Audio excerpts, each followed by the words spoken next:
I woke up this morning, and as I sat down on the couch in the living room and turned on the TV and began to watch something I had recorded on DVR, I got a text from a friend who told me to turn on CNN. And after the first 5 minutes, I was in utter horror and shock and disbelief at what had happened. I was a little scared. I was devastated. I didn't understand how something this horrific could happen. I mean, we read about people being killed and murdered, every day, and we just, take it in stride. But these are kids, babies, first through fourth grade, 5 to 10 years old. And then first, after the shock wore off, the first thing that came was this overwhelming sense of anger. I was mad at the vicious animal who could do something like this and take away something so precious as a child's life. I was upset. I was hurt, and I didn't understand. And I cried out to God for answers, mad. And then I listened to the president speak and countless children speak out and people tell what happened. And then I began to reflect and to think. When we're kids, when we're young, a lot of us don't remember, but we go to elementary school, and all our friends are there, and it kind of turns into a popularity thing, a little bit sometimes. And sometimes I've seen it, anybody who's different, we kind of stay away from, like there's some kind of infectious disease, and if we get close to them, we'll catch it. We use words like fat and stupid and ugly and retarded and slow and gay and punk. We force people to believe that you got to go along to get along, just fit in. You're just another, don't be, just be another face in the crowd. You can't be different. And you can't be something that, other people won't approve of. And it goes on into junior high and into high school. And we get these reputations and we get so caught up in our own lives that other people seem not to matter. We seem not to even notice when someone is silently screaming for help. When at any moment someone could snap out and do something so horrific, and we saw it coming. My eyes were open to this. The first time my eyes were ever open to this problem was when I was 14 years old. I went on a missions trip with my church in California. And we had a night that we did our testimonies, and this kid got up. And honestly, I didn't even know the kid's name. I'd probably seen him every week or twice a week for I don't know how long, and I didn't even bother to know his name, but his name was Eric.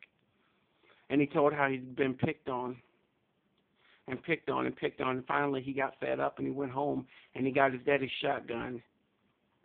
And he couldn't reach the trigger when he put the barrel in his mouth. He couldn't reach the trigger, so he sat up and he put his foot, his toe, on where the trigger was, and he pulled the trigger, but there were no bullets. This kid was in junior high, already trying to take his life.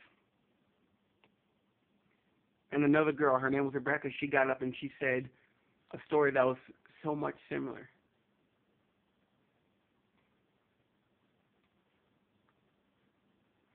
And don't get me wrong, I'm not trying to make an excuse for what he did. I think it was very cowardice. But what I am saying is that some of these things could have been avoided. Say as children, we just say we want to fit in so bad that we're going to follow the crowd, and if they're making fun of them, we're going to do it. And then as adults who make excuses for it, boys will be boys. Kids will be kids. Sticks and stones may break my bones, but words can never hurt me. When that's not true, because words can utterly destroy you. We make excuses like, oh, they're just roughhousing, as their son puts another boy into the locker and don't let him out. We say, oh, it's just a prank, as someone dumps somebody into a trash can full of bees at lunchtime. When really, it's not that. It's not a game. It's very serious. We need to start reaching. I believe we need to start reaching out to people, letting people know that they're not alone, so they don't feel like they have to go to desperate measures to be acknowledged or desperate measures to try to right a wrong that's been done to them. Because when we do things like that, innocents get hurt.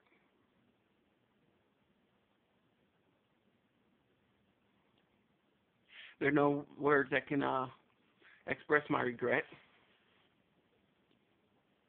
And I'm not saying regret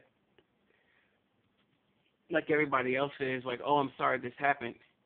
I'm sorry that I didn't do nothing to stop this.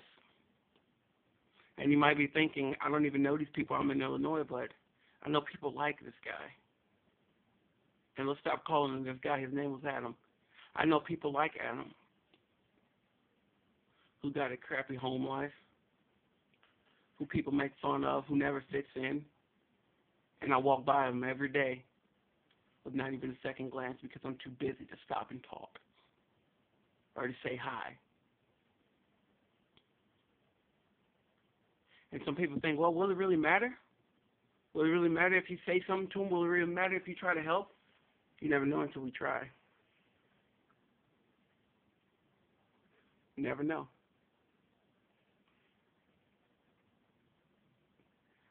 This is something that should have never happened. And a lot of people are saying it's not the time to talk about gun control and it's not the time to talk about other things. Let's just worry about the victims. But there's a victim that you guys that nobody's really talking about as a victim, and his name's Adam, and he is a victim. He is a victim. He's a victim, and he's been done horrible and unjust. And that's people not caring.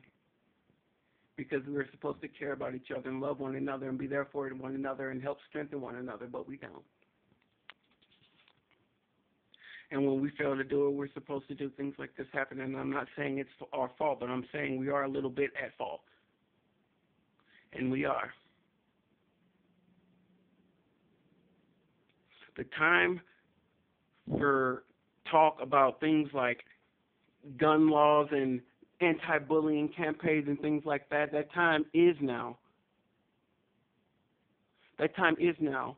Because think about it, a few years ago there was Columbine, and then there was Virginia Tech, and then there was a bunch of other shootings, and then there was all kinds of stuff. And we said the same thing. This is the time to talk about gun control, and this isn't the time, and now this happens. So when is the time? When do we talk about this? When do we say that it is not okay for people to treat each other like crap? When do we say reach out to one another? When do we say help one another?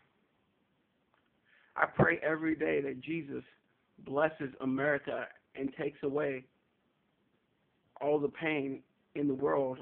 And one day there will be no more pain, but until that day we need to do our part and stand up for one another and help one another.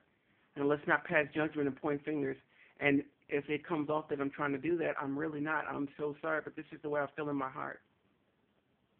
And this is what I feel God has been stirring up within me.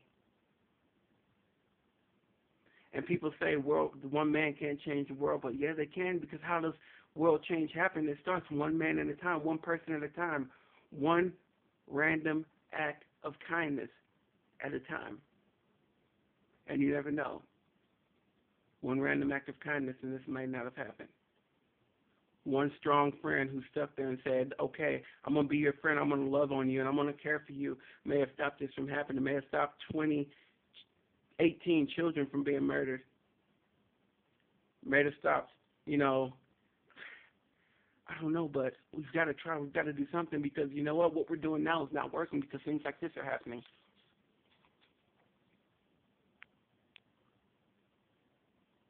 and this will never go away.